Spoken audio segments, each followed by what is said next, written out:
Intelligence, the one thing that moved us to the very top of the food chain.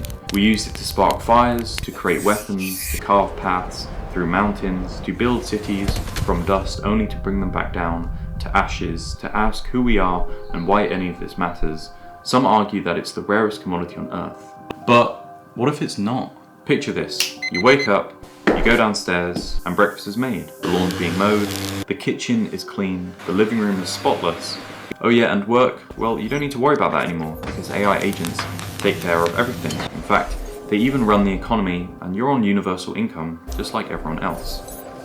So, how did this even happen? Well, it started with mundane and repetitive jobs, call centers, customer service, and then evolved to more intellectually demanding jobs, software engineers, lawyers, banking, and then we figured out how to connect the software, AI, with the hardware, robots. And when mankind introduced robots, it led to all labor done by humans being replaced.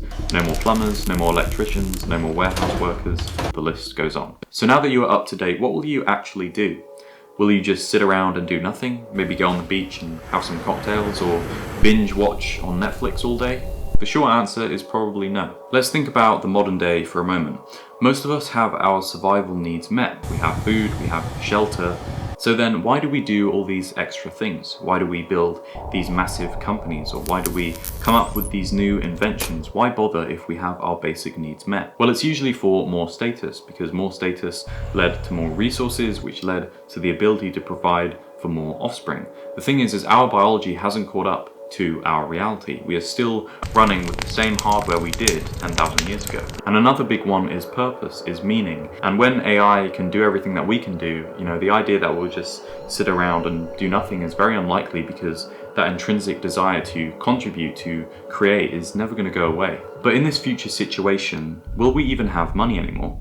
Because if you think about what money is, it's the way in which we can store, measure, and exchange value. But if AI can take care of absolutely everything, then how are we going to go about doing that? If you want someone to build a house, you wouldn't actually get someone to do it. An AI would do it for you.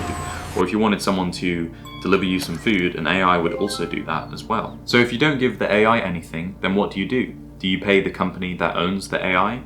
But what if the company is also run by an AI? The reason why we created money at the time is because we had a problem with bartering. And I think that is just what's going to happen again in the future. We'll have a new problem that emerges. I highly doubt that we'll have some sort of system where everyone gets an equal amount and there's no way that someone can get more or less than someone else, because we are wired for status. We are wired for having a hierarchy of things. Maybe everyone gets paid in AI credits and you can use this for labor, for entertainment, for personal AI agents. Or maybe we get paid in trust, in attention, in time. It's really hard to pinpoint exactly what this future currency will be. What kind of work will you do?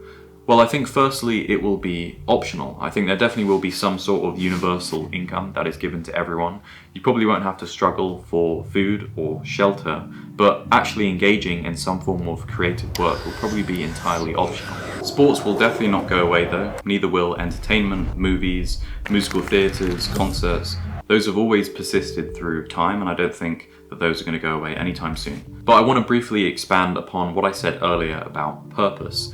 And I think this is the biggest reason why you won't just sit around and do nothing, because we've always, throughout the dawn of human time, we've always had this intrinsic motivation to build, to contribute, to find meaning in the world. And the idea that everyone will just get given this universal income and just sit around and be happy with it. Some people will, and that's fine. Some people will just be happy with that. But a lot of us will still want to do something with our lives. We'll still want to contribute. But yeah, don't fear, don't worry. AI will certainly have a big impact on our lives, bigger than all the other past technologies that have ever been introduced. But embrace it, and you might see some of my other videos, you might see the visuals in these videos, you might think, oh, this guy's really dystopian, but trust me, I am an optimist at heart. I do believe in a good future, and I'm just exploring some of the avenues, some of the thoughts that we all have, trying to use AI in a cool way to kind of show these future scenarios. And I'm just a guy who spent a lot of time with AI. That's all I am, and hopefully these perspectives are of value to you. But with that being said, thank you for watching. Don't forget to subscribe. And that's been Jado AI. I'll see you on the next one.